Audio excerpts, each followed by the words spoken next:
மத்தேயு 2ஆம் அதிகாரம் வசனங்கள் 13 முதல் 23 வரைக்கும் நாம் சிந்திக்க போகிறோம். கடவுளுடைய வார்த்தையாக கேட்கப் போகிறோம். இந்த செய்தியினுடைய தலைப்பு ராஜாவுக்கான தேவனுடைய பராமரிப்பு.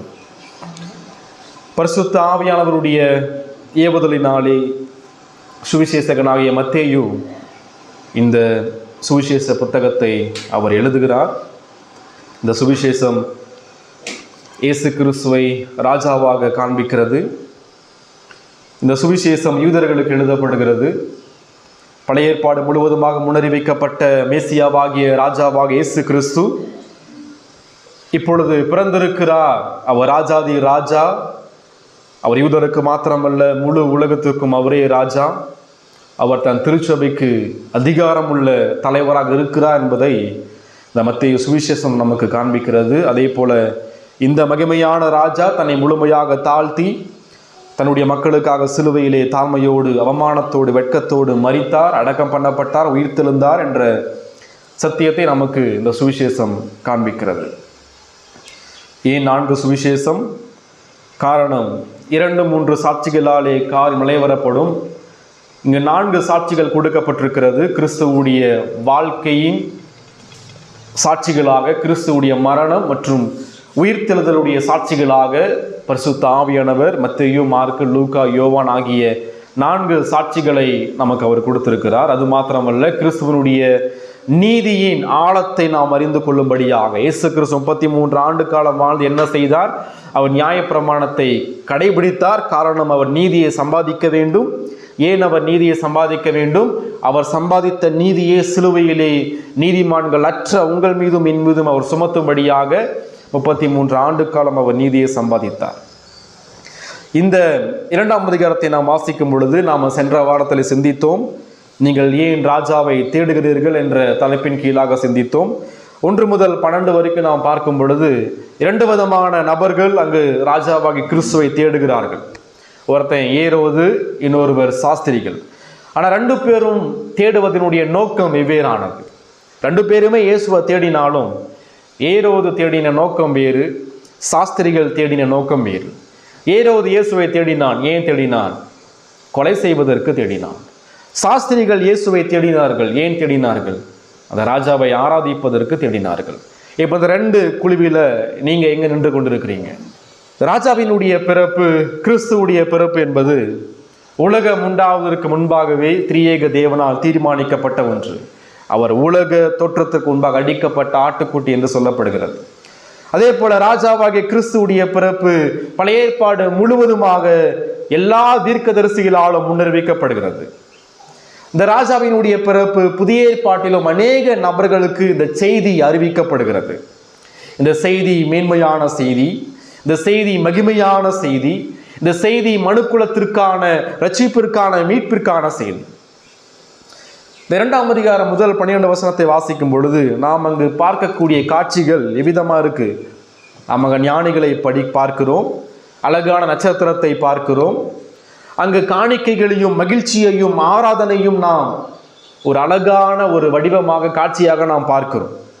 ஆனால் இங்கே 13ஆம் வசனம் முதல் நாம் வாசிக்கும் பொழுது அந்த அழகான காட்சி கொடூரமான காட்சியாக மாற்றப்படுகிறது. இங்க ஒரு எளிமையான ஒரு தச்சனாகிய ஒரு யோசேப்பு தன்னுடைய மனைவியையும் தங்களுக்கு கொடுக்கப்பட்ட தேவகுமாரனும் மனுஷகுமாரனும் ஆகிய அந்த பிஞ்சு குழந்தையாகிய கிறிஸ்துவை காப்பாற்றுவதற்கு மரண செய்தியை கேட்டு இரவோடு இரவாக புழுதி பறக்க தூர தேசமாக எகிப்திற்கு ஓடுகின்ற காட்சியை நாம் இங்கு படிக்கிறோம். ஒருவேளை யோசேப்பும் மரியாளும் நினைத்திருக்கலாம், ஏன் இந்த அளவுக்கு இவ்விதமான பாடுகள்? ஏன் துன்மார்க்கருக்கு பயந்து நாம் தூர தேசத்திற்கு ஓடும்படியாக தேவன் அனுமதித்தார் என்ற கேள்வி இருக்கலாம். ஏன் இந்த கோரமான காட்சியை படிக்கிறோம்? இமட்டுமாய் சாஸ்திரிகள் வந்து கிறிஸ்துவை ஆராதித்தார்கள், தொழுது கொண்டார்கள். அங்கே மகிழ்ச்சியும் சந்தோஷமும் தேவனுடைய மகிமையும் காணப்பட்டது. ஆனால் அடுத்த நிகழ்ந்த நிகழ்ச்சி, சாஸ்திரிகள் தேவனுடைய எச்சரிப்பை கேட்டு ஏரோதிடம் செல்லாமல் தங்கள் தேசத்திற்கு சென்ற பின்பு சூழ்நிலை முற்றிலுமாக தேவனால் மாற்றப்படுகிறது. அங்கு பயமும் துக்கமும் துன்பங்களும் நெருக்கடிகளும் போராட்டங்களும் குழப்பங்களும் அங்கு காணப்படுகிறது. ஏன் இந்த காட்சி? உலகத்தை படைத்த இயேசு கிறிஸ்து அவருடைய ஜீவன் காப்பாற்றப்படுவதற்கு பூலோக பெற்றோர்களால் அவர் ஏன் தூக்கி செல்லப்படுகிறார்? பிதா நினைத்திருந்தார் என்றால் ஏரோதுவையும் அவனுடைய சேவகர்களையும் கிறிஸ்து பிறப்பதற்கு முன்பாகவே அழித்திருக்க முடியும் இல்லையா? இங்க இயேசு கிறிஸ்து பயந்து எகிப்திற்கு கொண்டு போக வேண்டிய அவசியம் கிடையாது. கடவுள் ஒரு வார்த்தை சொல்லும் பொழுது கிறிஸ்துவுடைய எல்லா எதிரிகளும் ஒரு நிமிஷத்தில் அதமாக்குவதற்கு தேவன் வல்லமையான கடவுள். தனது ஒரே ஒரு தூதனை அனுப்பி முழு எதிரிகளையும் கொல்லுவதற்கு தேவன் வல்லமை மிக்க கடவுள். பழைய ஏற்பாட்டில் ஒரு நிகழ்ச்சியை வாசிக்கிறோம். ஒரே தூதன் 1,85,000 பேரை ஒரே நேரத்தில் சாகடித்தான். ஒரு தூதன். அப்ப சிந்திச்சு பாருங்க, ஒரு தூதனுக்கு இந்த அளவுக்கு வல்லமை இருக்கும் பொழுது எண்ணிக்கை கடங்காத தூதர்களை கடவுள் படைத்திருக்கிறார் அவரை மகிமைப்படுத்தும்படி. தேவன் எந்த அளவுக்கு வல்லமையுள்ள கடவுள்! இந்த இடத்துல தேவன் ஏரோதுக்கு பயந்து போய் தன் குமாரனுடைய உயிரை காப்பாற்றும்படி ஏதுமே செய்யாத ஒரு நிலையில, என்ன செய்வதென்று தெரியாத ஒரு சூழ்நிலையில பிதாவாகிய தேவன் இங்கு இல்லை. இங்க நடைபெறக்கூடிய அனைத்து நிகழ்ச்சிகளுக்கும் பின்பாக தேவனுடைய பராமரிக்கிற கரம் இருக்கிறது. கடவுள் இங்கு ஆளுகை செய்கிறார். கடவுள் தான் இங்கு இயக்கி கொண்டிருக்கிறார். ஏன் தேவன் இதை அனுமதிக்கிறார்? காரணம் 115 சங்கீதம் 3 சொல்கிறது, நம்முடைய தேவன் பரலோகத்தில் இருக்கிறார், தமக்கு சித்தமான யாவையும் அவர் செய்கிறார். நாம் இங்கு பார்க்கக்கூடிய இந்த நிகழ்ச்சியின் மூலமாய் கடவுள் என்ன கற்றுக் கொடுக்கிறார்?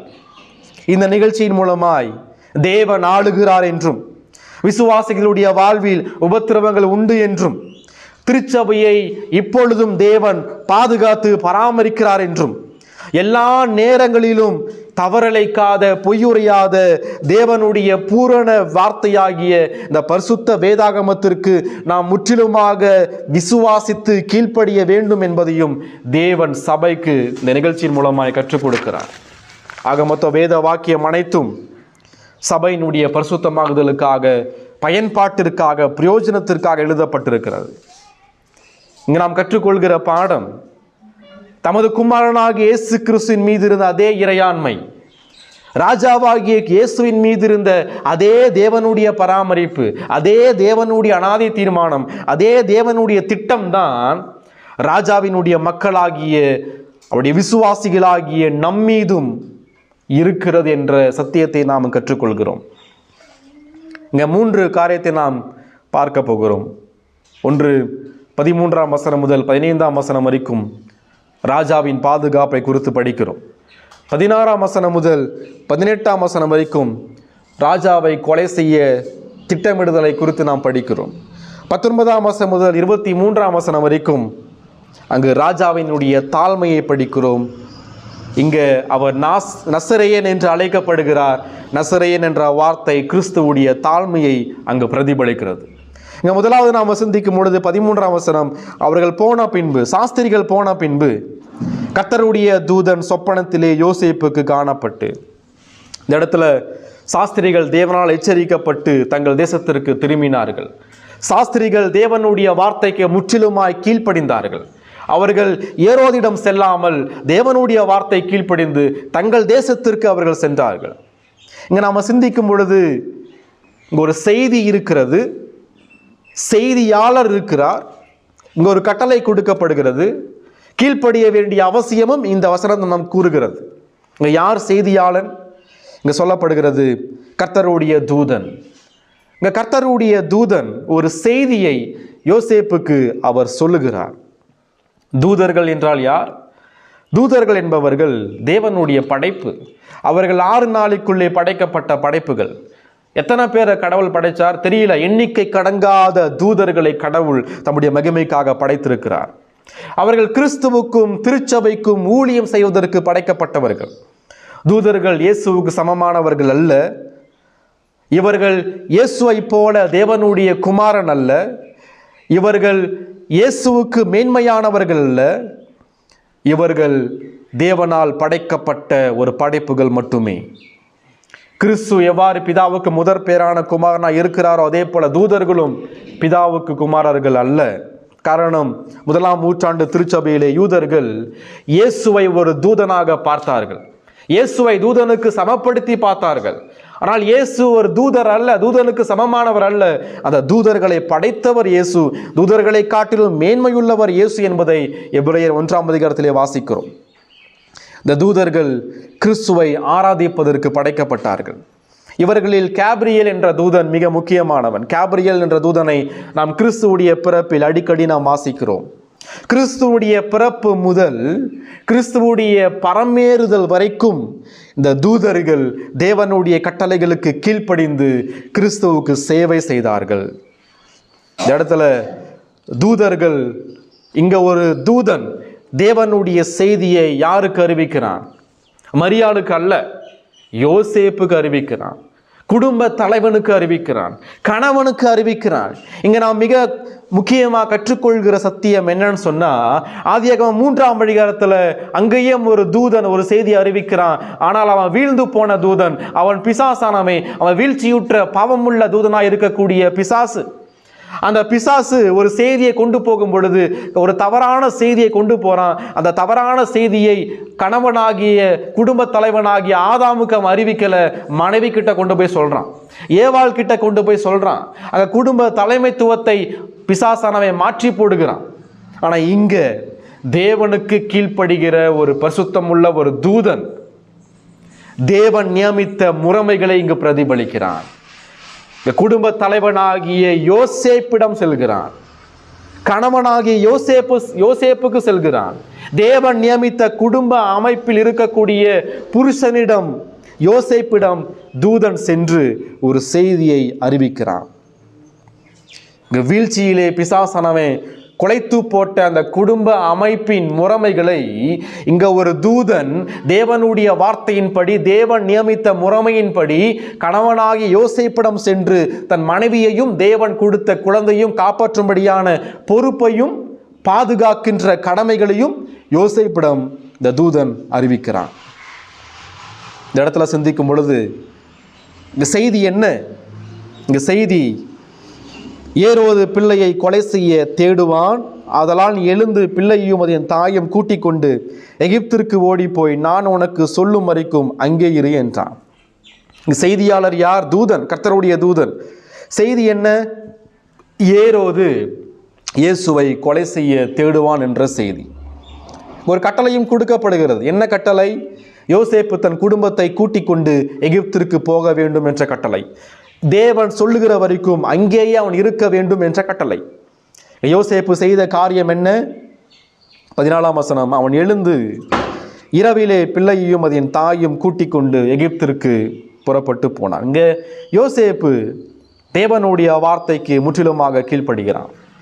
இங்க ஓடி என்ற வார்த்தை பயன்படுத்தப்பட்டிருக்கு. 13ஆம் வசனத்தை வாசிக்கும் போது தூதன் சொல்றான், நீ எழுந்து நடந்து போன்னு சொல்லல, நீ பிள்ளையையும் அதன் தாயையும் கூட்டிக் கொண்டு எகிப்திற்கு ஓடிப்போ அப்படின்றார். ஓடிப்போன்னு சொன்னா அந்த சூழ்நிலை ரொம்ப தீவிரமா இருக்குன்னு சொல்லி அர்த்தம், ஆபத்து ரொம்ப பெருசுன்னு சொல்லி அர்த்தம், உடனடியாக செய்யணும்னு சொல்லி அர்த்தம், தாமதிக்காதன்னு சொல்லி அர்த்தம். உன்னால எவ்வளவு வேகமா இங்கிருந்து எகிப்துக்கு போக முடியுமோ அந்த அளவுக்கு உன்னுடைய மனைவியையும் குழந்தையும் கூட்டிக் கொண்டு போன்னு சொல்லி அர்த்தம். இந்த இடத்துல 14ஆம் வசனத்தை வாசிக்கும் போது உடனே அவன் எழுந்து இரவிலே அவன் செல்கிறான்.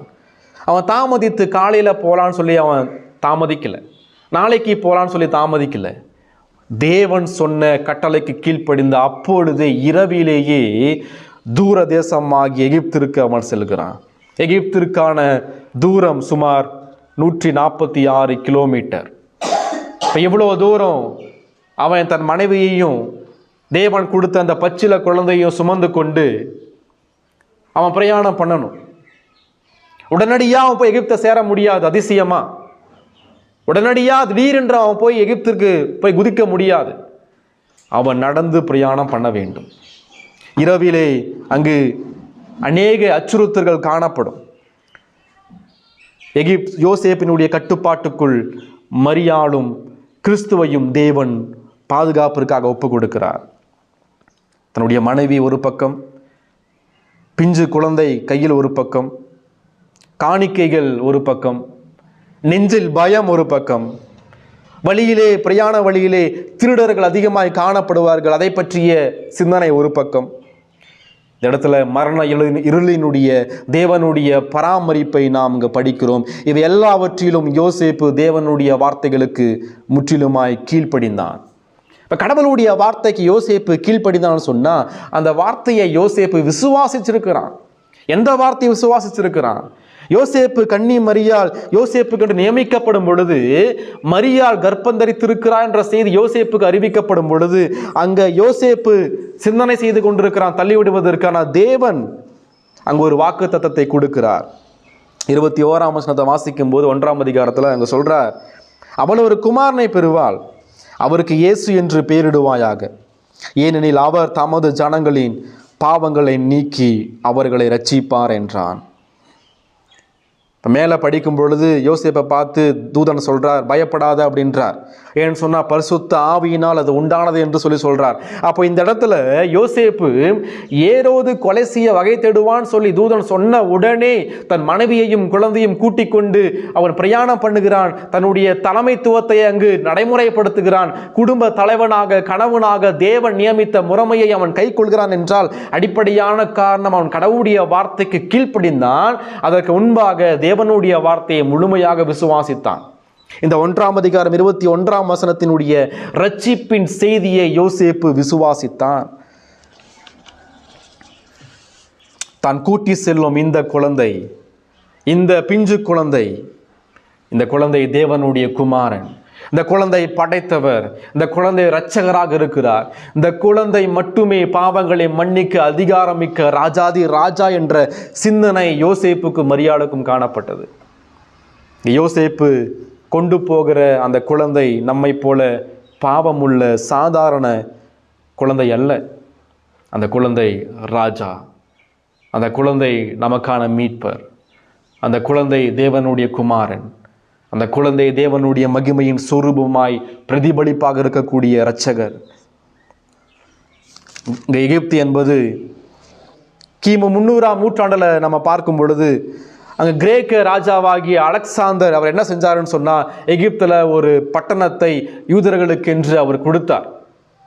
அந்த பட்டணம் யூதர்களுக்கான ஒரு வசதி வாய்ப்பு மிக்க பாதுகாப்பான பட்டணமாக எகிப்திலே காணப்பட்டது.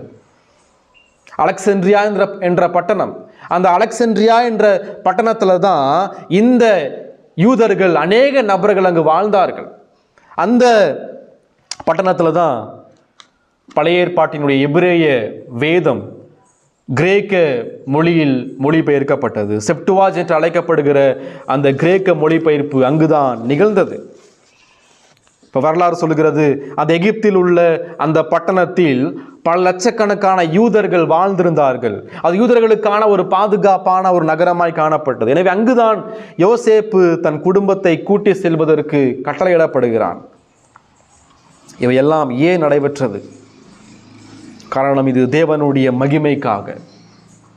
இங்க படிக்கிறோம் 15ஆம் வசனத்துல, ஏரோதின் மரண பரியந்தமும் அங்கே இருந்தான், எகிப்திலிருந்து என்னுடைய குமாரனை வரவழைத்தேன் என்று தீர்க்கதரிசியின் மூலமாய் கர்த்தரால் உரைக்கப்பட்டது நிறைவேறும்படி இப்படி நடந்தது. ஏன் ஏரோது இயேசுவை கொலை செய்ய வகை தேடணும்? ஏன் சாஸ்திரிகள் ஏரோது கிட்ட போகாம தன் தேசத்திற்கு திரும்பி போகணும்? ஏன் கர்த்தருடைய தூதன் யோசேப்புக்கு சொப்பனத்தில் தரிசனமாகணும்? ஏன் தூதன் யோசேப்புக்கு நீ எகிப்திற்கு போவதற்கு கட்டளை கொடுக்கணும்? ஏன் யோசேப்பு அந்த இருள் நிறைந்த அந்த சூழ்நிலையில் தன் குடும்பத்தை கூட்டிக் கொண்டு பிரயாணம் பண்ண வேண்டும்? காரணம், ஒரு பக்கம் இது தேவனுடைய சர்வ இறையாண்மையுள்ள திட்டமாக இருப்பினும், இன்னொரு பக்கம் வேதம் சொல்லுது, கர்த்தரால் உரைக்கப்பட்டது நிறைவேறும்படி இப்படி நடந்தது. யோசேப்பும் மரியாளும் கிறிஸ்துவும் எகிப்திற்கு செல்வது அப்பொழுது தற்செயலாக நடைபெற்ற நிகழ்ச்சி அல்ல. அது உலகம் உண்டாவதற்கு முன்பாக பிதாவினால் தீர்மானிக்கப்பட்ட நிகழ்ச்சி.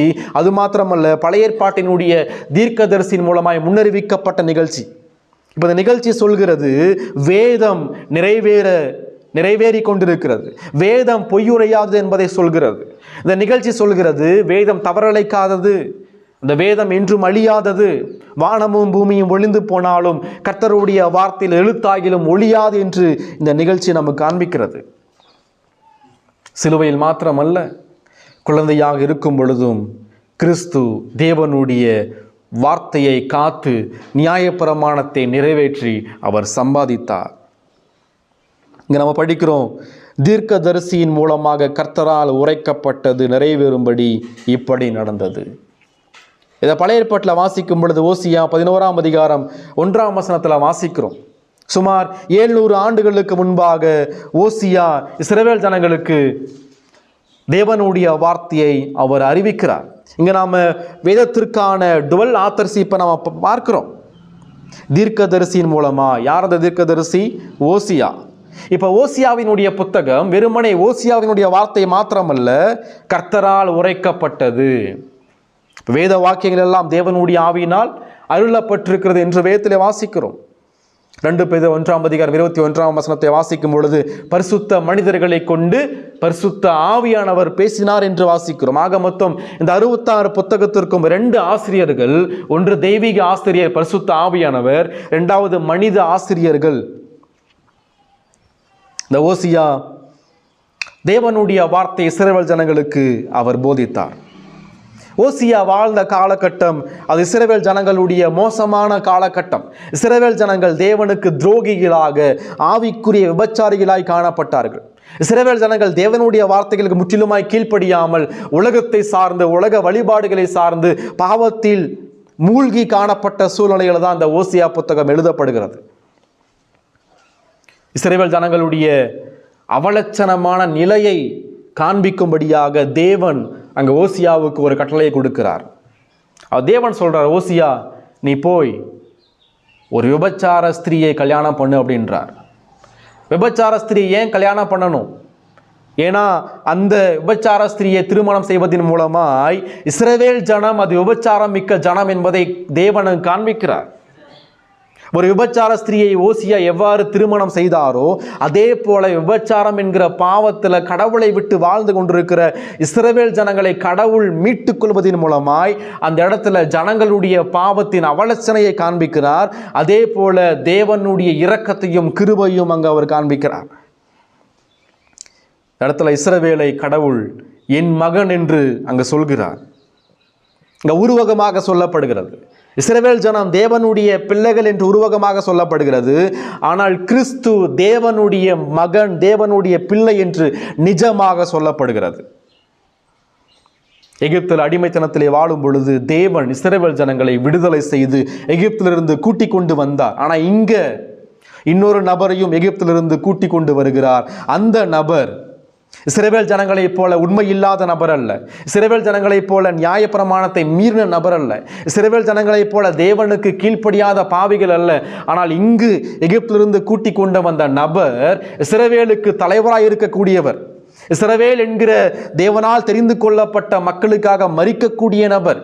இஸ்ரவேலுக்கு உண்மையில்லாத நபர்கள். ஆனால் இந்த நபர் உண்மையுள்ள தேவனுடைய நியாயப்பிரமாணத்தை முற்றிலுமாய் கடைபிடித்து கீழ்ப்படுகின்ற நபராக இருக்கிறார்.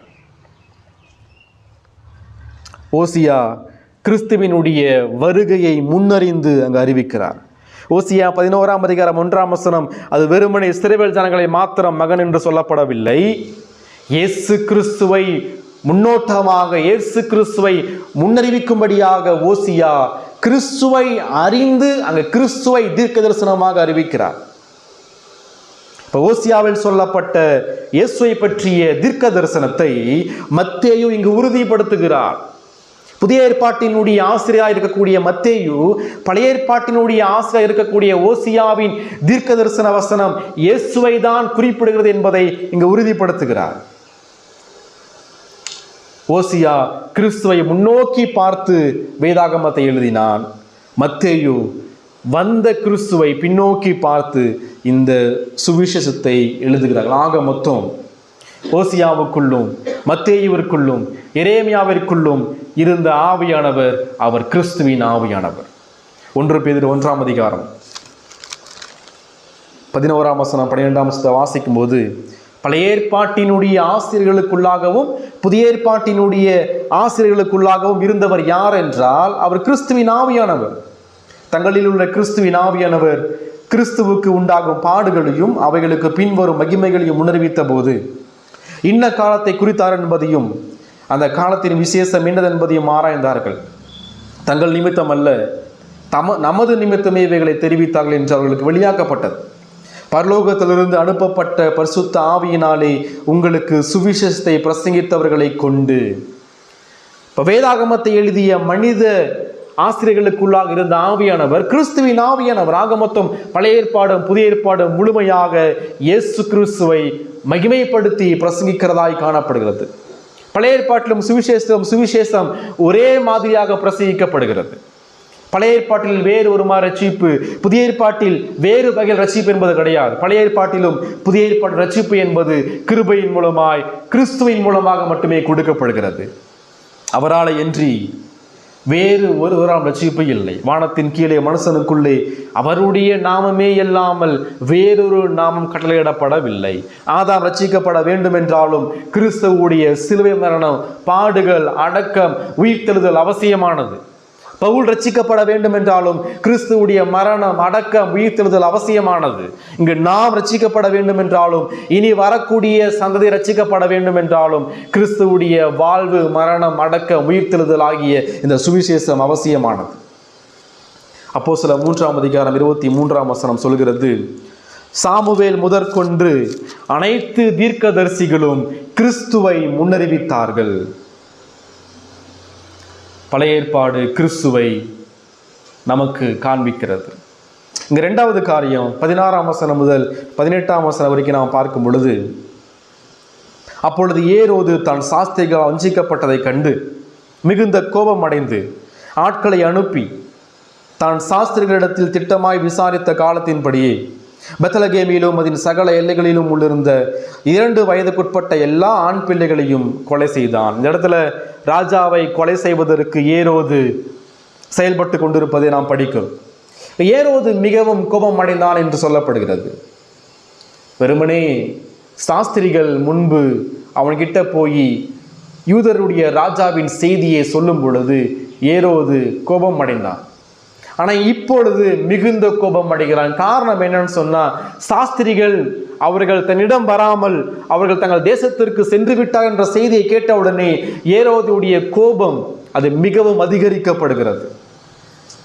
ஏரோது மிகவும் கோபம் அடைந்த என்ற வார்த்தை கிரேக்க மொழியில் துமு அப்படின்னு சொன்னா கட்டுப்பாடற்ற கோபம், கண்ட்ரோலே பண்ண முடியாத கோபம், என்ன செய்யற என்பது தெரியாமல் செய்யக்கூடிய ஒரு கோபம். அவன் என்ன செய்யறானே தெரியாது, ஆனால் அவன் கோபத்தை ரொம்ப கொடூரமாக வெளிப்படுத்துவான். அப்படிப்பட்டதான கோபம்.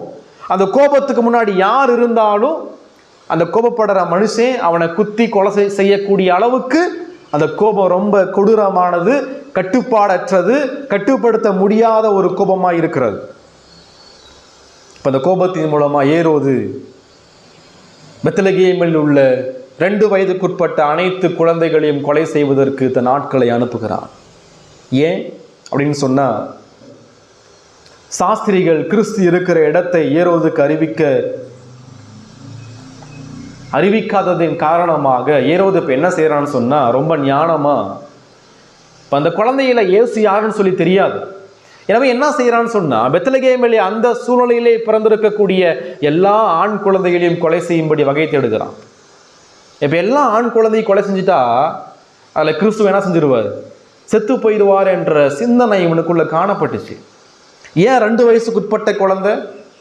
இங்கே நம்ம ரொம்ப ஆழமாக சிந்தித்து பார்க்கும் பொழுது இயேசு கிறிஸ்துவுடைய வயசு 1 வயசுக்குள்ள மட்டும்தான். ஆனால் அங்கே ஏரோது 1 வயசு குழந்தைகளை கொலை செய்ய சொல்லலை, 2 வயசுக்குட்பட்ட குழந்தையை கொலை செய்ய சொல்றான். அதே போல பெத்லகேமில் மாத்திரமல்ல, அதன் எல்லைகளுக்கு உட்பட்ட அனைத்து ஊர்களிலும் உள்ள குழந்தைகளை கொலை செய்ய சொல்றான். அப்ப எவ்வளோ பயம் சொல்லி பாருங்க. ஒருவேளை 1 வயசுக்குட்பட்ட குழந்தையை கொலை செஞ்சுட்டா அதில் இயேசு தப்பித்து விடுவாரோ என்ற பயம் இவனுக்குள்ள காணப்பட்டுச்சு. அடுத்தது பெத்லகேமில் மாத்திரம் நம்ம கொலை செஞ்சா ஒருவேளை இயேசு கிறிஸ்து மற்ற எல்லைகளுக்கு போயிருப்பாரோ என்ற பயமும் ஏரோது கிட்ட காணப்பட்டுச்சு. இப்ப அந்த அளவுக்கு தன் பதவியின் மீது வெறி பிடித்த ஒரு மனிதனாக, ஒரு மூர்க்கனாக இந்த ஏரோது அவன் காணப்பட்டான். அதே போல சேவகர்கள் செல்கிறார்கள், பெத்லகேமிலும் அதன் எல்லைகளிலும் உள்ள 2 வயதுக்குட்பட்ட ஆண் பிள்ளைகளை கொலை செய்கிறார்கள். எப்படி இருந்திருக்கும்? அங்கு புலம்பலும் அழுகையும் மிகுந்த துக்கம் கொண்டாடலும் கூக்குரலும் ராமாவிலே கேட்கப்பட்டது. ராமா என்ற ஊர் அது எருசலேமுக்கு 5 மைல் தொலைவில் உள்ள அது ஒரு ஊர். அது இஸ்ரவேல் நாடும் யூதேய நாடு பிரிக்கப்படும் பொழுது அது யூதேய நாட்டினுடைய எல்லையில் இருக்கக்கூடிய ஒரு ஊர் தான் அந்த ராமா என்கிற ஊர். ராகேல் யாரை குறிக்கிறது என்றால் இங்கு சொல்லப்படுது, ராகேல் தன் பிள்ளைகளுக்காக அழுதாள். இந்த ராகேல் என்பதை நாம் இங்கு படிக்கிற கூடிய காரியம் பழைய ஏற்பாட்டில் படிக்கும் பொழுது ராகேல் என்பவர் யாக்கோபினுடைய மனைவி, யோசேப்பு பெஞ்சமினுடைய தாய் இந்த ராகேல். இந்த இடத்துல ராகேல் என்ற வார்த்தை யாரை குறிக்கிறது என்றால் பெத்லகேமிலே வாழக்கூடிய அந்த குழந்தைகளை இழந்து அழுது கொண்டிருக்கிற ஒட்டுமொத்த தாய்மார்களையும் குறிப்பிடுகின்ற உருவகமாக ராகேல் என்ற வார்த்தை பயன்படுத்தப்பட்டிருக்கிறது. எரேமியா தீர்க்கதரிசியினால் உரைக்கப்பட்டது அப்பொழுது நிறைவேறிற்று. எப்பொழுது? எல்லா 2 வயசு ஆண் குழந்தைகளும் கொலை செய்யப்பட்ட பொழுது தேவனுடைய வார்த்தை நிறைவேறிற்று. எரேமியா புத்தகத்தை வாசிக்கும் போது 31ஆம் அதிகாரம் 15ஆம் வசனத்தை வாசிக்கும் பொழுது இந்த வசனம் அங்கு குறிப்பிடப்பட்டிருக்கிறது. சுமார் இயேசு கிறிஸ்து பிறப்பதற்கு முன்பாக 700 ஆண்டுகளுக்கு முன்பாக இஸ்ரவேல் ஜனங்கள் பாபிலோனுக்கு அடிமைப்பட்டு செல்வதற்கு முன்பாக எரேமியாவின் மூலமாய் தேவன் முன்னறிவிக்கிறார், பாபிலோன் என்ற அந்நிய நாடு வரப்போகிறது, உங்களை அடிமைப்படுத்த போகிறது, நீங்கள் மனம் திரும்புங்கள் என்ற எச்சரிப்பை எரேமியாவின் மூலமாய் தேவன் கொடுக்கிறார். எரேமியா முன்னறிவித்தது போல கிமு 586ஆம் ஆண்டில் பாபிலோன் பட்டணம் இஸ்ரவேலுக்கு வருகிறார்கள், ஜனங்களை சிறைப்பிடிக்கிறார்கள், அவர்களை ராமா என்கிற எல்லைக்குள்ளாய் கொண்டு போய் வைக்கிறார்கள். அங்கு குழந்தைகள், குடும்பத்தை பிரிந்த குழந்தைகள், கணவனை பிரிந்த மனைவிகள், மனைவிகளை பிரிந்த கணவர்கள், பெற்றோர்களை பிரிந்த பிள்ளைகள், பிள்ளைகளை பிரிந்த பெற்றோர்கள் அங்கு கூக்குரல் இடுகிறார்கள் அந்த எல்லையில். இப்ப அதை இங்கு முன்னறிவிப்பாக நிறைவேறுவதை மத்தேயு பதிவு செய்கிறார். புலம்பல், அழுகை, மிகுந்த துக்கம், கூக்குரல் ராமாவிலே கேட்கப்பட்டது. ஒரு குழந்தை கிடையாது, அந்த எல்லைக்குள்ள பிறந்த அந்த 2 வயசுக்குட்பட்ட அனைத்து பிஞ்சு குழந்தைகளும் கொடூரமாக கொலை செய்யப்பட்டது. இரத்த வெள்ளம் அங்கு நிறைந்து காணப்பட்டது. அந்த பட்டணம் முழுமையாக அழுகையினாலும் துயரத்தினால் நிறைந்த பட்டணமாய் காணப்பட்டது. ஒரு மிகப்பெரிய பேரழிவை நாம் படிக்கிறோம், மிகப்பெரிய மரணங்களை நாம் படிக்கிறோம். ஒரு முதிர்ந்த நபர் மரிப்பதற்கும், ஒரு முதிர்ந்த நபர் கொலை செய்யப்படுவதற்கும், ஒரு பிஞ்சு குழந்தை கொலை செய்யப்படுவதற்கும் அநேக வித்தியாசங்கள் உண்டு. இந்த நிகழ்ச்சியை ஆவியானவர் வரலாற்றுக்காக பதிவு செய்து வைத்திருக்கவில்லை. இந்த நிகழ்ச்சி இறைகளை நமக்கு போதிக்கிறது. இந்த நிகழ்ச்சி முக்கியமான சத்தியத்தை நமக்கு போதிக்கிறது. ஏன் குழந்தைகள் கொலை செய்யப்படுவதற்கு தேவன் அனுமதிக்கிறார்? ஒன்றும் அறியாத இந்த இன்னோசென்ட் குழந்தைகள், எந்த பாவமுமே அறியாத இந்த குழந்தைகள் ஏன் கொலை செய்யப்படுது என்ற கேள்வி இன்னைக்கு அநேகரால் கேட்கப்படுகிறது. ஒன்றும் அறியாத குழந்தைகள் ஏன் மரிக்கிறது? இதற்கான பதில்கள், குழந்தைகள் ஒன்றும் அறியாதவைகள் அல்ல, குழந்தைகள் நீதிமான்கள் அல்ல, குழந்தைகளும் பாவிகள் என்று வேதம் சொல்கிறது. சங்கீதம் 51:5 வசனத்தை வாசிக்கும் போது தாவீது சொல்றார், இதோ நான் துர்க்கடத்தில் உருவானேன், என் தாய் என்னை பாவத்தில் கர்ப்பந்தரித்தாள். சங்கீதம் 58 சங்கீதம் 3 வசனம் இவ்வாறு சொல்கிறது, துன்மார்க்கர் கர்ப்பத்தில் உற்பவித்தது முதல் பேதலிக்கிறார்கள், தாயின் வயிற்றிலிருந்து பிறந்தது முதல் பொய் சொல்லி வழிதப்பி போகிறார்கள். இப்போ வேதம் ஒரு உண்மையை சொல்லுது, பாவத்தில் மரித்த மனுக்குலம் என்பது, பாவத்தில் மரித்த மனிதனுடைய வீழ்ச்சி என்பது குழந்தை தாயின் கற்பத்தில் உருவாகும் பொழுது அது பாவத்தில் உருவாகிறது. அது பாவத்தில் உருவாகும் என்றால் பாவத்தின் மீதான பரிசுத்தமுள்ள தேவனுடைய கோபாக்கினை அந்த குழந்தையின் மீது காணப்படுகிறது. ஒவ்வொரு குழந்தையும் இந்த உலகத்தில் இன்னைக்கு பிறக்கும் பொழுது அது கடவுளுடைய கோபாக்கினை கீழாக பிறந்து கொண்டிருக்கிறது. ஒரு பக்கம் தேவனுடைய பொதுவான கிருபையும் பராமரிப்பும் அந்த குழந்தையின் மீது காணப்பட்டாலும் அந்த குழந்தையினுடைய மறுபிறப்படையாத, ரட்சிக்கப்படாத, பாவத்தில் மரித்து போயிருக்கிற அந்த ஆத்துமாவின் மீது தேவனுடைய பரிசுத்த நீதியுள்ள கோபாக்கினை இருக்கிறது. வேதம் சொல்லுது, எந்த குழந்தைகளும் ஒன்றும் அறியாத குழந்தைகள்லாம் கிடையாது. குழந்தை பேசலனாலும் கூட, நடக்கவில்லை என்றாலும் கூட அந்த குழந்தைக்கு பாவனை என்னன்னு தெரியும். அந்த குழந்தை பாவம் செய்யும். இங்க சங்கீதம் 58:3 சொல்லப்படுது, கர்ப்பத்தில் உற்பவித்தது முதல் பேதலிக்கிறார்கள், தாயின் வயிற்றிலிருந்து பிறந்தது முதல் பொய் சொல்லி வழிதப்பி போகிறார்கள்.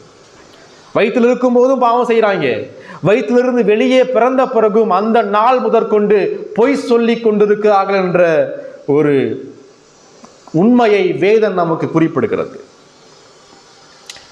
பொய் சொல்லி தேவனுக்கு எதிராய் பாவம் செய்யக்கூடிய அந்த குழந்தைகள் மனம் திரும்பவும் கட்டளையிடப்பட்டிருக்கிறார்கள். பொய் சொல்லி தேவனுக்கு எதிராக கலகம் செய்யக்கூடிய அந்த பிஞ்சு குழந்தைகள் தேவனுடைய நியாய தீர்ப்பிற்கு முன்பாக நின்று கணக்கு ஒப்புவிக்கக்கூடிய நபர்களாக கட்டளை பெற்றிருக்கிறார்கள். அவர்களும் ஒரு நாள் தேவனுடைய நியாயஸ்தானத்திற்கு முன்பாக அந்த குழந்தைகள் எவ்வளவு நாட்கள் வாழ்ந்தாலும் சரி, ஒரு நாள் வாழ்ந்து செத்து போனாலும் சரி, ஒரு மாசம் வாழ்ந்து செத்து போனாலும் சரி, அந்த குழந்தைகள் இந்த உலகத்திலே உயிரோடு இருக்கக்கூடிய ஒவ்வொரு நிமிஷத்திற்கும் அவர்களுடைய பாவத்திற்கென்று அவர்கள் தேவனுக்கு கணக்கு ஒப்புவிக்க வேண்டும். பொய் சொல்லி தேவனுக்கு எதிராய் பாவம் செய்கிற இந்த குழந்தைகளால் ஏன் மனம் திரும்ப முடியாது? பொய் சொல்ல தெரிகிற அந்த குழந்தைகள் மனம் திரும்ப தெரியாதா? இந்த குழந்தைகள் மரிக்கும் பொழுது எங்கு செல்லும்? பரலோகத்திற்கு செல்ல வேண்டும் என்றால் தேவனால் தெரிந்து கொள்ளப்பட்டிருக்க வேண்டும், ரட்சிக்கப்பட்டிருக்க வேண்டும், மனம் திரும்பி இருக்க வேண்டும். இல்லை என்றால் யாராக இருந்தாலும் பரலோகத்திற்குள்ளாக செல்ல முடியாது. அது குழந்தையாக இருந்தாலும் சரி, கருவிலிருந்து அழிந்த குழந்தையாக இருந்தாலும் சரி, யாராக இருந்தாலும் கிறிஸ்து இயேசுவின் மீது மனம் திரும்புதலும் விசுவாசமும் இல்லாத எந்த நபராலும் பரலோகத்திற்குள் செல்ல முடியாது. ஒருவேளை அந்த குழந்தைகள் தேவனால் தெரிந்து கொள்ளப்பட்ட குழந்தைகளாக இருக்கும் என்றால், இந்த தேவனால் தெரிந்து கொள்ளப்பட்ட குழந்தைகளுக்குள்ளாக பரிசுத்த ஆவியானவர் வல்லமையோடு தம்முடைய சுவிசேஷத்தின் மூலமாய் கிரியை செய்து மறுபிறப்பை கொடுத்து அதற்கு பின்பாக அந்த ஆத்துமாவை தம்மிடம் சேர்த்து கொள்ளவும் தேவன் வல்லமை மிக்க தேவனாக இருக்கிறார் என்ற சத்தியத்தை நாம் விசுவாசித்து நாம் தேவனுடைய கற்பனைகளுக்கு முற்றிலுமாய் கீழ்ப்படிய வேண்டும்.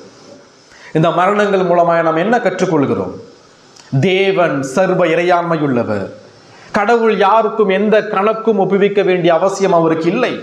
கடவுள் நினைச்சா இங்க குழந்தைகளை கொள்வார், கடவுள் நினைச்சா முழு பெத்தலையே மக்களையும் அழித்து போடுவார். காரணம், எந்த மனிதனும் தேவனுடைய நீதியை பெற்றுக்கொள்ள தகுதியற்றவர்கள், தேவனுடைய கிருபையை பெற்றுக்கொள்ள தகுதியற்றவர்கள். இந்த குழந்தைகள் மாத்திரமல்ல, அனைத்து மனிதர்களும் மரிப்பதற்கு தகுதியானவர்கள். அதே போல நம்ம என்ன கற்றுக்கொள்கிறோம்? மரணம் நமக்கு ஒரு நாள் நிச்சயமாக வரும் என்பதை கற்றுக்கொள்கிறோம். அந்த குழந்தைகளுக்கு தெரியாது, இன்னைக்கு நம்மளை கொலை செய்வான்னு சொல்லி தெரியாது. அதே போல நமக்கும் ஒரு நாள் மரணம் நிச்சயமாக வரும். நம்முடைய ஆத்மா ஒரு நாள் தேவனுடைய சிங்காசனத்திற்கு முன்பாக நிற்க போகிறது. நம்முடைய ஆத்மா ஒரு நாள் நியாயாதிபதியாக இயேசுவுக்கு முன்பாக நிற்க போகிறது. எனவே நாம் மனம் திரும்புவது அவசியமாக இருக்கிறது. லூக்கா 13:1-5 வரைக்கும் வாசிக்கும் பொழுது இயேசு கிறிஸ்து சொல்றார், நீங்களும் மனம் திரும்பவில்லை என்றால் எல்லாரும் இப்படி கெட்டு போவீர்கள். 17ஆம் வசனத்தை படிக்கும் பொழுது ராகேல் ஆறுதல் அடையாதிருக்கிறார். எரேமியாவில படிக்கிறோம், அங்க இஸ்ரவேல் ஜனங்கள் ஆறுதல் அற்று காணப்பட்டு கொண்டிருக்கிறார்கள். காரணம் என்ன? பாவத்தினுடைய விளைவு. தேவனுடைய வார்த்தைகளை கீழ்ப்படியாமல் பாவத்திற்கு அடிமையாய் இருந்து கொண்டிருக்கிறார்கள். தேவனுடைய கோபாக்கின் அவர்கள் மீது இருக்கிறது. பாவம் எங்கு இருக்குதோ அவங்களுக்கு ஆறுதல் ஒருபோதும் இருக்காது. அதே 31ஆம் அதிகாரத்தை வாசிக்கும் போது அங்க எரேமியாவின் மூலமாய் தேவன் சொல்றார், நான் புதிய உடன்படிக்கை ஏற்படுத்துவேன். அந்த உடன்படிக்கையின் மத்தியஸ்தர் ஆண்டவராக இயேசு கிறிஸ்து ஆறுதல் அற்று பாவத்தில் அடிமைத்தனத்தோடு இருளில் வாழ்ந்து கொண்டிருக்கிற ஒவ்வொரு ரட்சிக்கப்படாத பாவிக்கும் ஒரே ஒரு ஆறுதலை கொடுக்கக்கூடிய இரட்சகர் அவர் ஆண்டவராக இயேசு கிறிஸ்து. அவர் மூலமாக இருக்கக்கூடிய பாவ மன்னிப்பு மாத்திரம்தான் அந்த பாவிகளுக்கு ஆறுதலை கொடுக்க முடியும். அதே போல ரட்சிக்கப்பட்டும் விசுவாசிகளாய் இணைந்து பலவிதமான பாடுகளோடும் வியாதிகளோடும் ஆறுதல் இல்லாமல் வாழ்ந்து கொண்டிருக்கிற விசுவாசிகளுக்கும் ஒரே ஆறுதல் அவர் ஆண்டவராக இயேசு கிறிஸ்து மட்டும்தான். இந்த ஏரோதினுடைய கொலை வெறியின் மூலமாய் முழு மனுக்குலத்தினுடைய பாவத்தின் அவலட்ச நிலையை நாம் இங்கு பார்க்கிறோம். ஏரோது மாத்திரம் இயேசுவை கொலை செய்ய வகை தேடலை.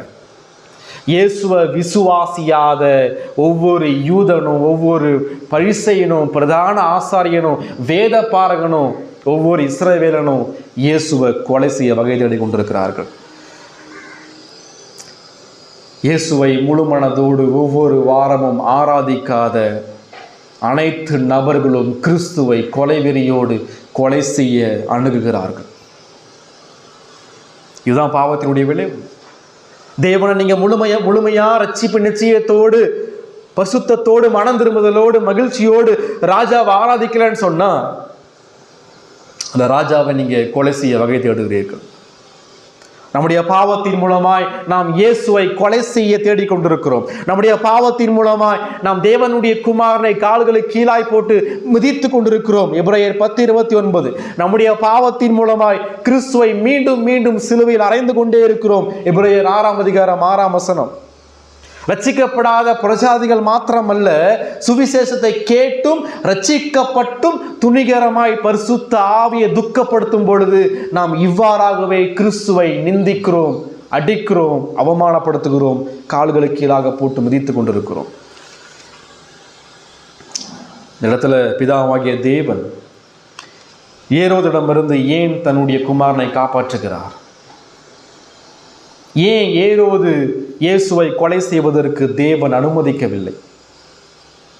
காரணம், கிறிஸ்து மரிக்கிற அந்த நேரத்தை தேவன் தீர்மானித்து வைத்திருக்கிறார்.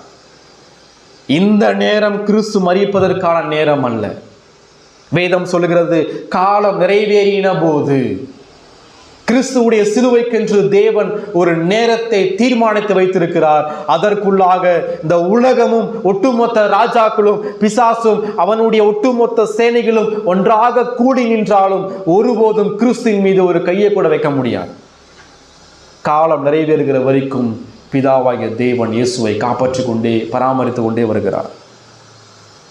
ஆதியாகமம் 3:15 சொல்லப்பட்ட அந்த ஸ்திரீயினுடைய வித்தா இருக்கக்கூடிய கிறிஸ்துவின் மீதான வாக்குத்தத்தம் அது முற்றிலுமாக நிறைவேறுகிற வரைக்கும் இயேசு கிறிஸ்து மரிப்பதில்லை. அது மாத்திரமல்ல, ஏன் ஏரோது தன் குமாரனை கொலை செய்ய தேவன் அனுமதிக்கவில்லை? காரணம், பிதாவாகிய தேவன் தனது நீதியுள்ள கோபத்தினால் தனது குமாரனாகிய இயேசுவை சிலுவையில் அவர் சாகடிக்க போகிறார். பிதாவை தவிர வேறு யாரும் இயேசுவை கொல்ல முடியாது. இந்த எல்லா ஆபத்துகளிலிருந்தும் பிதா தனது குமாரனாகிய இந்த பிஞ்சு குழந்தையை பராமரித்து பாதுகாத்து வைத்துக் கொள்வதனுடைய நோக்கம், ஒரு நாள் இந்த குழந்தை வளர்ந்து 33 ஆண்டு காலம் வரும் பொழுது, நீதி பூரணப்படும் பொழுது, தேவனுடைய காலம் அந்த வேலை நிறைவேறும் பொழுது, இந்த நபரை ஒரு நாள் பிதாவாகிய தேவன் சிலுவையில் கொடூரமாக கொல்ல போகிறார். கிறிஸ்துவ காப்பாற்றப்படுகிறார். காரணம், உங்களுக்காக, எனக்காக. நாம் நீதிமான்கள் ஆக்கப்படுவதற்கு, நீதி சுமத்தப்பட வேண்டும் என்றால் இந்த குழந்தையாகிய கிறிஸ்து தேவனுடைய நியாயப்பிரமாணத்தை தன் வாழ்நாள் முழுவதுமாய் கடைபிடித்து பரிசுத்தமும் நீதியும் உள்ளதாய் தேவனுடைய நீதியை சம்பாதித்தால் மட்டும்தான் அந்த நீதி நம் மீது சுமத்தப்பட முடியும். அப்பொழுது மாத்திரம்தான் நாம் நீதிமான்கள் ஆக்கப்பட முடியும். அது மாத்திரமல்ல, கிறிஸ்துவாகவே தன் ஜீவனை அவர் கொடுக்கிற வரைக்கும் ஒருவராலும் கிறிஸ்துவனுடைய ஜீவனை எடுத்துக்கொள்ள முடியாது. ஏரோது ஏன் கிறிஸ்துவை கொலை செய்ய முடியவில்லை? ஏரோது கொல்லாமல் ஏன் தேவன் தன் குமாரனை பாதுகாத்தார்? காரணம், ஒரு நாள் தானே அவரை கொல்லும்படியாக, பிதாவாகிய தேவனே தன் குமாரனை கொல்லும்படியாக கிறிஸ்துவை இங்கு பராமரித்து பாதுகாத்து வைத்திருக்கிறார். மூன்றாவது காரியம், 19 முதல் வாசிக்கும் பொழுது ராஜாவினுடைய தாழ்மையை படிக்கிறோம். 19 ஏரோது இறந்த பின்பு இயேசு கிறிஸ்துவை கொலை செய்ய வகை தேடின ஏரோதும் அவனுடைய சேவகர்களும் இங்க செத்து போயிட்டாங்க. யூத வரலாற்றறிஞர் ஜோசபஸ் சொல்றார், ஏரோது சாகும் பொழுது அவருடைய குடல் முழுவதுமாக அழுகி போயிற்று. புழுக்கள் எல்லா அவயவங்களும் சென்று நாற்றம் எடுக்கிற நிலையிலே ஏரோதுடைய கடைசி காலம் இருந்தது என்று சொல்லப்படுகிறது. மிக கொடூரமா ஏரோது மரித்தான் என்று வரலாறு சொல்கிறது. இதுதான் கிறிஸ்துவை எதிர்ப்பவர்களுடைய ஆபத்தான நிலை, மனம் திரும்பாத மக்களுடைய நிலை. கிறிஸ்துவை விசுவாசியாத மக்களுடைய நிலை. யோவான் 3:36 சொல்கிறது. யோவான் 3:36 குமாரனிடத்தில் விசுவாசமாய் இருக்கிறவன் நித்திய ஜீவனை உடையவனாய் இருக்கிறான். குமாரனை விசுவாசியாதவனோ ஜீவனை காண்பதில்லை, தேவனுடைய கோபம் அவன் மேல் நிலைநிற்கும். இயேசுவை ராஜாவாக விசுவாசியாத ஆராதிக்காத ஒவ்வொரு பாவியின் மீதும் கடவுளுடைய கோபாக்கனை இந்த நொடி தொங்கிக் கொண்டிருக்கிறது. எனவேதான் மனம் திரும்புதல் மிக முக்கியமானது. எனவேதான் கிறிஸ்துவின் மீதான விசுவாசம் மிக அவசியமானது. இங்க மனம் திரும்ப நாம் அழைக்கப்படுகிறோம். இயேசுவை விசுவாசிக்கும்படி அழைக்கப்படுகிறோம். நாம் ரட்சிக்கப்பட்ட நிலையிலே காணப்பட்டாலும் கூட எஞ்சியுள்ள பாவத்தின் மூலமாக துணிகரமான பாவத்தை நாம் அடிக்கடி செய்யும் பொழுது, வேதாகமத்தை நிராகரிக்கும் பொழுது, சபையை நிராகரிக்கும் பொழுது, ஜெபத்தை நிராகரிக்கும் பொழுது, அங்கு நாம் இயேசு கிறிஸ்துவை கொலை செய்ய நாம் வகை தேடி கொண்டிருக்கிறோம். விளைவு, நீங்கள் நான் ரட்சிப்பின் சந்தோஷத்தை இழந்து போவோம். நீங்கள் நானும் தேவனுடைய சமூகத்தை விட்டு துரத்தப்படுவோம். நமக்கும் தேவனுக்கும் இடையே உள்ள ஐக்கியம் அங்கு முறிக்கப்படுகிறது. வேதத்தை புரிந்து கொள்ள முடியாது, ஜெபம் கேட்கப்படாது, தேவனுடைய சிற்றை அங்கு வந்து கொண்டிருக்கிறது. எல்லாவற்றுக்கும் மேலாக நம்மில் வாசமாய் இருக்கிற பரிசுத்த ஆவியை நாம் துக்கப்படுத்தி வாழ்ந்து கொண்டிருக்கிறோம். அநேக மாதங்களாக எகிப்திலே தேவன் இந்த குடும்பத்தை பாதுகாத்து பராமரித்து வந்தார். இவர்களுடைய தேவைகள் எவ்வாறு சந்திக்கப்பட்டிருக்கும்? அந்நிய நாட்டில வாழ்ந்து கொண்டிருக்கிற இந்த யோசேப்பும் மரியாள் குழந்தையாகிய கிறிஸ்துவுடைய தேவைகள் எவ்வாறு அங்கு சந்திக்கப்பட்டது? தேவன் தம்முடைய தெய்வீக பராமரிப்பின்படி அவர்களை பாதுகாத்தார்.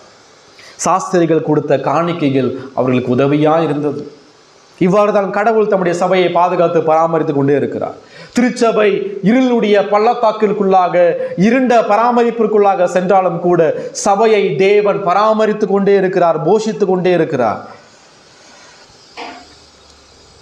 மீண்டுமாக தூதன் மூலமாய் தேவன் எச்சரிக்கிறார்.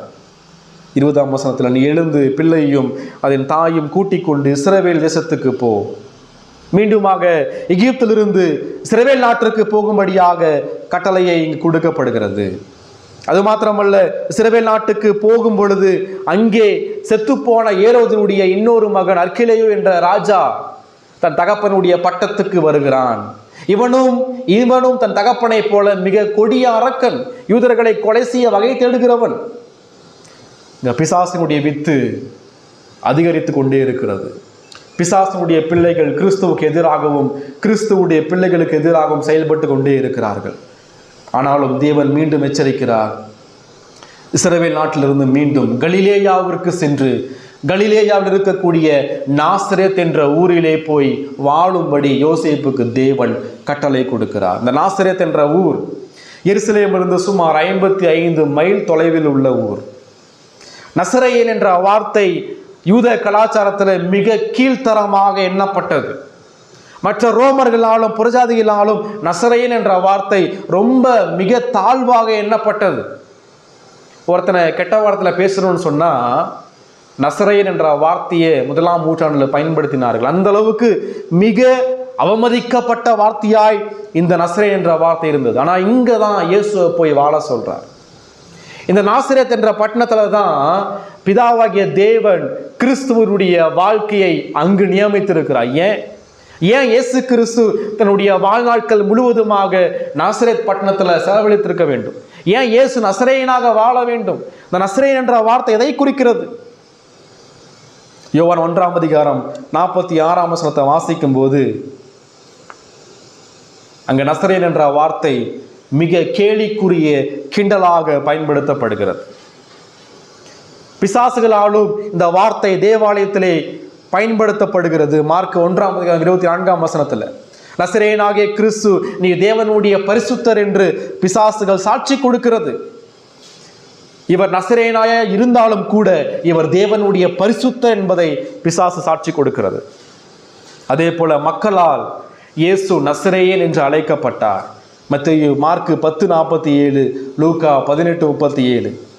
கிறிஸ்துவை பிடிக்க வந்த சேவகர்கள் கேட்கிறார்கள், நீதான் நசரேயனாகிய கிறிஸ்துவா என்று கேட்கிறார்கள். யோவான் 18ஆம் அதிகாரம் 5ஆம் வசனம் முதல் 7ஆம் வசனம் வரைக்கும். வேலைக்காரியும் கூறுகிறாள், இவனும் நசரேயனாகிய கிறிஸ்துவோடு இருந்தவன் என்று கூறுகிறாள். பிலாத்து சொல்றான், கிறிஸ்து மரிக்கும் பொழுது கிறிஸ்துவுடைய தலைக்கு மேலாக ஒரு பலகை அடிக்கப்படுகிறது, இவர் நசரேயனாகிய யூதருக்கு ராஜாவாகிய கிறிஸ்து என்று அடிக்கப்படுகிறது. எம்மாவு சீசர்கள் கூட லூக்கா 24:11 அவங்க பேசிக்கொண்டு வருகிறாங்க, நசரேயனாகிய கிறிஸ்து என்று பேசிக்கொண்டு வருகிறார்கள்.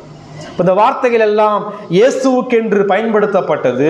ஒரு பக்கம் இது தீர்க்க தரிசனத்தினுடைய நிறைவேறுதலாக மாத்திரமல்ல, இந்த நசரேயன் என்ற வார்த்தை ராஜாவாகிய கிறிஸ்து தன்னை முற்றிலுமாக தாழ்த்தி இந்த உலகத்திற்கு வந்தார் என்பதை குறிப்பிடுகிறது. இங்க சொல்லப்பட்ட 23ஆம் வசனம் பழைய ஏற்பாட்டில் எங்கும் நாம் பார்க்க முடியாது. ஆனால் மத்தேயு சொல்றார், நசரேயன் எண்ணப்படுவார் என்று தீர்க்க தரிசிகளால் உரைக்கப்பட்டது நிறைவேறும்படி. அதை எந்த தீர்க்கதரிசி என்று நம்மால் கூற முடியாது. ஆனால் ஏதோ ஒரு தீர்க்க தரிசியால் உரைக்கப்பட்டது. அந்த உரைக்கப்பட்ட தீர்க்க தரிசனத்தை பரிசுத்த ஆவியானவர் மத்தேயுவுக்கு வெளிப்படுத்தியிருக்கிறார். அதே போலதான் அப்போஸ்தலர் நடபடிகளை வாசிக்கும் பொழுது அங்க ஒரு உதாரணத்தை படிக்கிறோம். அப்போஸ்தலர் 19ஆம் அதிகாரம் 20ஆம் அதிகாரம் 35ஆம் வசனத்தை படிக்கும் பொழுது இயேசு கிறிஸ்து பவுலோடு ஒரு வார்த்தையை சொன்னார். அதாவது, இப்படி பிரயாசப்பட்டு பலவீனரை தாங்கவும் வாங்குகிறதை பார்க்கிலும் கொடுக்கிறதே பாக்கியம் என்று கர்த்தராகிய இயேசு சொன்னார் என்ற வார்த்தை புதிய ஏற்பாட்டிலே வெளிப்படுத்தப்படவில்லை என்றாலும் அதை பரிசுத்த ஆவியானவர் பவுலுக்கு வெளிப்படுத்தி இருக்கிறார். அதே போல யூதாவின் நிருபத்தை வாசிக்கும் பொழுது அங்கேயும் ஒரு உதாரணத்தை படிக்கிறோம். யூதா நிருபத்தில் 9ஆம் வசனம், பிரதான தூதனாகிய மிகாவேல் மோசேயினுடைய சரீரத்தை குறித்து பிசாசுடனை தர்க்கித்து பேசின போது அவனை தூஷணமாய் குற்றப்படுத்த துணியாமல் கர்த்தர் உன்னை கடிந்து கொள்வாராக என்று சொன்னான். இப்ப இந்த நிகழ்ச்சியை நான் பழைய ஏற்பாட்டில் படிக்க முடியாது. ஆனால் பரிசுத்த ஆவியானவர் யூதாவுக்கு வெளிப்படுத்தினார். ஆக மொத்தம் தீர்க்கதரிசியால் சொல்லப்பட்ட கடவுளுடைய வார்த்தை இங்கு நிறைவேறுகிறது. கிறிஸ்து நசரேயன் எனப்படுவார் என்ற தேவனுடைய வார்த்தை இங்கு நிறைவேறும்படியாக இயேசு கிறிஸ்து எகிப்திலிருந்து இஸ்ரவேலுக்கும், இஸ்ரவேலிலிருந்து நாசரேத்துக்கும் அவர் கொண்டு போகப்படுகிறார். ஆக மொத்தம் ராஜா தன்னை தாழ்த்தினார். ஏன் தாழ்த்தினார்? இந்த ராஜா ஏன் தன்னை தாழ்மையோடு ஏழ்மையாக அவமதிக்கப்பட்டவராக உலகத்திலே வாழ வேண்டும்? காரணம், உங்களையும் என்னையும், மாம்சத்தில் இருக்கக்கூடிய மனிதர்களாகிய உங்களையும் என்னையும் மீட்கும்படியாய் நம்மை போல மாம்சத்திலே பிறந்தார். எபிரேயர் 2ஆம் அதிகாரம் 14ஆம் வசனம் முதல் 15ஆம் வசனம் மற்றும் 2 கொரிந்தியர் 5ஆம் அதிகாரம் 21ஆம் வசனத்தை வாசிக்கும் போது அங்கே படிக்கிறோம், நாம் தேவனுடைய நீதியாகும்படிக்கு பாவம் அறியாத அவரை நமக்காக பாவமாக்கினார். பிலிப்பியர் 2 வாசிக்கிறோம், அவர் மரண பரியந்தம் தம்மை தாழ்த்தினார். அவர் ராஜாதி ராஜாவாக இருந்தாலும் கூட, அவர் ஆதி முதற்கொண்டு பிதாவுடைய தேவகுமாரனாக இருந்தாலும் கூட, அவர் படைத்தவராக, நித்தியமானவராக, மாறாதவராக, முடிவற்றவராக, பரிசுத்த நபராக, வல்லமை மிக்க நபராக, சர்வ இறையாண்மை மிக்க ராஜாதி ராஜாவாக இயேசு கிறிஸ்து இருந்தாலும் கூட 2000 ஆண்டுகளுக்கு முன்பாக தம்மை முற்றிலுமாக தாழ்த்தி இந்த உலகத்தில் அடிமையின் ரூபம் எடுத்து நசரேயனாக நமக்காக பிறந்தார் என்றால் உங்களையும் என்னையும் மீட்கும்படியாக. அவர் தாழ்மையோடு பாடுபடுத்தப்பட்டார். அவர் தாழ்மையோடு மரித்தார்.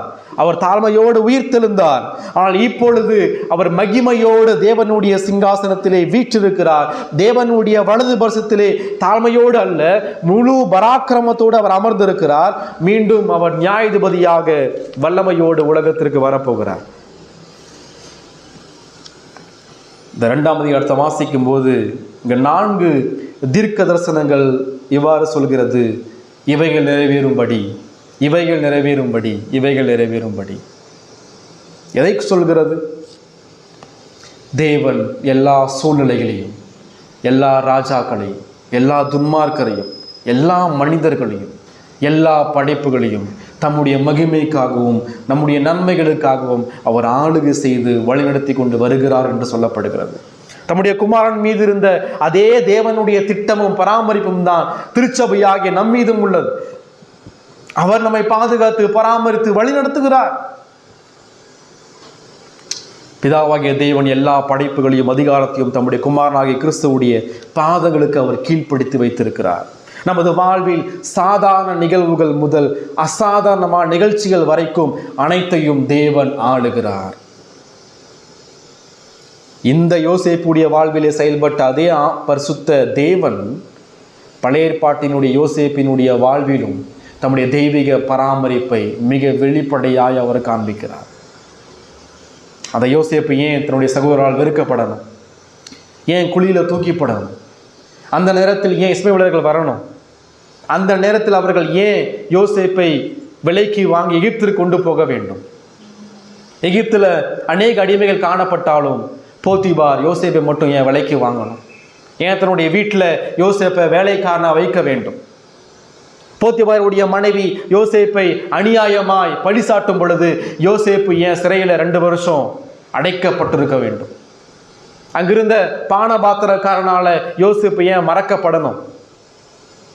எல்லாவற்றுக்குமான காரணம் யோசேப்பு அந்த நாட்டிற்கு அதிபராக வர வேண்டும். ஏன்?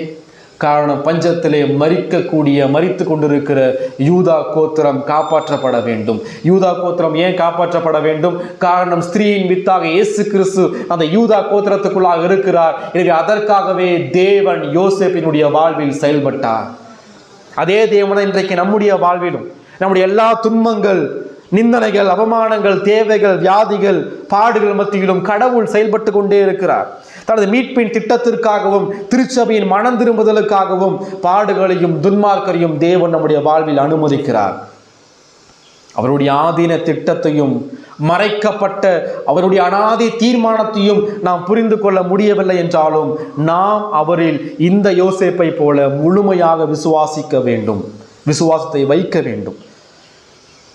ஒருவேளை தேவனால் மறைக்கப்பட்ட சித்தமாகிய அவருடைய அனாதி தீர்மானத்தை நம்மால் புரிந்து கொள்ள முடியவில்லை என்றாலும், நம்முடைய வாழ்வில் தேவன் என்ன செய்ய போகிறார் என்ற அவருடைய மறைக்கப்பட்ட சித்தத்தை புரிந்து கொள்ள முடியவில்லை என்றாலும், வெளிப்படுத்தப்பட்ட சித்தமாகிய பரிசுத்த வேதாகமத்திற்கு நாம் முற்றிலும் கீழ்ப்படிந்து அந்த இறையாண்மையுள்ள சித்தத்திற்கு நாம் முற்றிலுமாக அர்ப்பணித்து விசுவாசத்தை வைக்க வேண்டும். திருச்சபை பலவித எதிரிகளாலும் துன்மார்க்கராலும் அழிப்பதற்கு அழைக்கப்பட்டாலும் இறுதியில் திருச்சபையை பாதுகாக்கப்படும். சபையின் தலைவரை இறுதியில் வெற்றி அடைவார். துன்மார்க்கரோ அழிக்கப்பட்டு நரகத்தில் தள்ளப்படுவார்கள். நமது வாழ்வின் ஒவ்வொரு இருண்ட நெருக்கடியான பராமரிப்பிற்கு பின்பும் தேவனுடைய சிரித்த முகம் இருக்கிறது. கர்த்தர் தமது சிங்காசனத்தை வானங்களில் ஸ்தாபித்திருக்கிறார். அவருடைய ராஜரிகம் சர்வத்தையும் ஆளுகை செய்கிறது. பூமியின் குடிகளெல்லாம் ஒன்றுமில்லை என்று எண்ணப்படுகிறார்கள். அவர் தமது சித்தத்தின்படியே வானத்தின் சேனைகளையும் பூமியின் குடிகளையும் நடத்துகிறார்.